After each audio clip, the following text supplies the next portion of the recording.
미국과 이란 대표단이 스위스에서 종전 양해각서 이행 방안을 논의하는 첫 실무회담을 진행했습니다. 하지만 레바논 문제에 대한 트럼프 대통령의 위협에 이란 측이 반발해 협상장을 떠나면서 시작부터 난관에 봉착했습니다. 런던 조수연 특파원입니다. 미국과 이란 대표단이 우여곡절 끝에 스위스 휴양지 브리겐슈토크 리조트에서 마주 앉았습니다. 양국이 체결한 종전 양해각서의 구체적인 이행 방안을 다루는 첫 실무회담입니다. 미국 측에서는 벤츠 부통령이, 이란 측에선 갈리바프 의회의장이 협상 대표로 나섰습니다. 벤츠 부통령은 이란과의 관계를 근본적으로 변화시킬 용의가 있다며 기대감을 나타냈습니다. What the president has asked us to do is turn over a new leaf, to transform our relationship with the people of Iran and to extend an outstretched hand.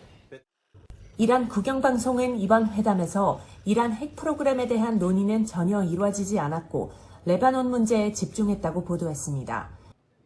중재국인 파키스탄과 카타르가 동참한 4자 회담은 80분간 진행되다 이란을 압박하는 트럼프 대통령의 SNS 글이 알려지면서 정회됐습니다. 헤즈볼라를 막지 않으면 이란에 강력한 공습을 가하겠다는 트럼프 대통령의 위협에 이란 대표단이 강력히 항의했다고 이란 매체들은 전했습니다.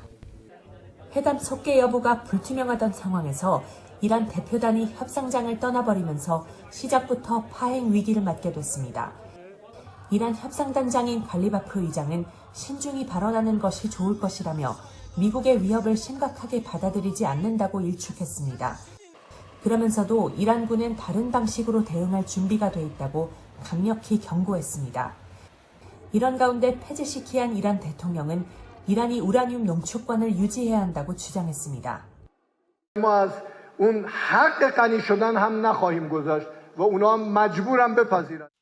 이란이 레바논에서 이스라엘과 헤즈볼라의 분쟁이 해결되지 않으면 다른 주제들에 대한 협상도 하지 않겠다고 선을 그으면서 실무 대화를 이어가는 데 난항이 예상됩니다. 런던에서 YTN 조수연입니다.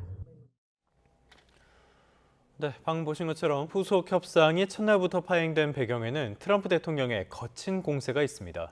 이란의 호르무즈 해협 재봉쇄 발표에도 미국은 해협 상황은 크게 달라지지 않았다고 봤습니다. 워싱턴 연결합니다. 신윤정 특파원. 미국과 이란의 첫 대면 협상이 결국 파행으로 끝난 거죠?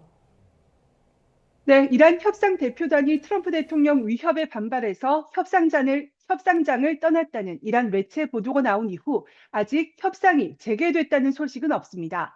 다만 협상이 교착 상태로 완전히 끝난 건 아니라는 보도가 이어지고 있습니다. 미 CNN 방송은 스위스 현지 이란 협상팀과 소통하고 있다는 이란 소식통을 인용해서 협상 테이블로 당사자들을 복귀시키기 위한 비공식 논의가 계속되고 있다고 보도했습니다.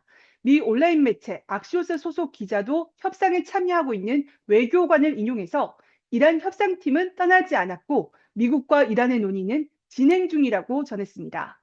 AFP 통신도 이란 대표단은 계속 회담에 참여하고 있고 중재국들에게 회담장을 떠날 의사를 전달한 적이 없다고 보도했습니다. 이에 따라 협상이 재개돼 현지 시간 22일 월요일까지 이틀째 이어질지 주목되는데요. 앞서 미국 측은 이번 첫 협상 일정을 이틀 정도로, 이란 측은 하루, 당일 회담으로 전망하기도 했습니다. 네, 이란이 반발한 트럼프 대통령의 발언 어떤 내용입니까? 네, 트럼프 대통령은 이란을 향해 레바논의 친이란 무장정파 헤즈볼라를 막지 않으면 더 강력한 공습을 가하겠다고 위협했습니다. 소셜미디어에서 이란은 즉시 고액 지원을 받는 레바논의 대리 세력이 문제를 일으키는 것을 막아야 한다면서 그렇지 않으면 다시 매우 강하게 타격할 거라고 썼는데요. 이스라엘의 레바논 공습 이유를 헤즈볼라의 도발로 지목하고 레바논 사태가 미국과 이란 간 협상에 악영향을 끼친다는 판단에 따라 이란의 헤즈볼라를 자제시킬 것을 압박한 것으로 보입니다. 트럼프 대통령은 또 이란의 우라늄 농축 권리 유지를 주장한 이란 대통령을 향해서는 입 조심하는 게 좋을 거라고 경고하기도 했습니다. 폭스뉴스 기자와의 통화에서 페제시키안 이란 대통령이 태도를 바로잡지 않으면 그 나라의 나머지를 장악할 것이라고 말한 것으로 전해졌습니다. 트럼프 대통령은 이란과의 종전 양해각서 합의 뒤 이란을 향한 거친 말폭탄 세례를 멈추지 않고 있는데요. 최근 관련 발언 잠시 들어보겠습니다. It's 60 days. They have to make a deal. Otherwise, we will do things that won't make them happy. But if we do that, then all of a sudden you're not going to have the oil flowing out of the strait too quickly because. 트럼프 대통령은 이란이 최종 합의하지 않을 경우 호르무즈 해협에서 미국이 통행료 징수에 나설 수 있다고 거듭 주장했습니다. 호르무즈 해협 통제권과 미군의 해협 봉쇄를 지렛대로 핵 합의를 압박하려는 것으로 보입니다. 네, 이스라엘의 레바논 공습에 반발해 이란이 호르무즈 해협 재봉쇄를 선언했는데요. 그런데 미국은 해협 상황에서 큰 변화는 없다는 입장이죠. 네, 미 에너지부 장관은 언론 인터뷰에서 어제 선박 67척, 그제 55척이 호르무즈 해협을 통과했다면서 석유와 석유 제품은 분쟁 이전과 거의 비슷한 수준이라고 말했습니다. 크리스 라이트 장관 인터뷰 잠시 들어보시죠. Traffic is flowing through the straits quite nicely. Now, that's because of a U.S. military presence.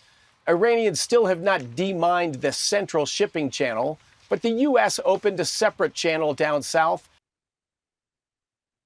라이트 장관은 다만 호르무즈 해협을 통과하는 선박들이 여전히 통항 안전 여부를 우려하고 있고 아직 이란의 위협 문제가 완전히 해소되지 않았다는 점은 인정했습니다.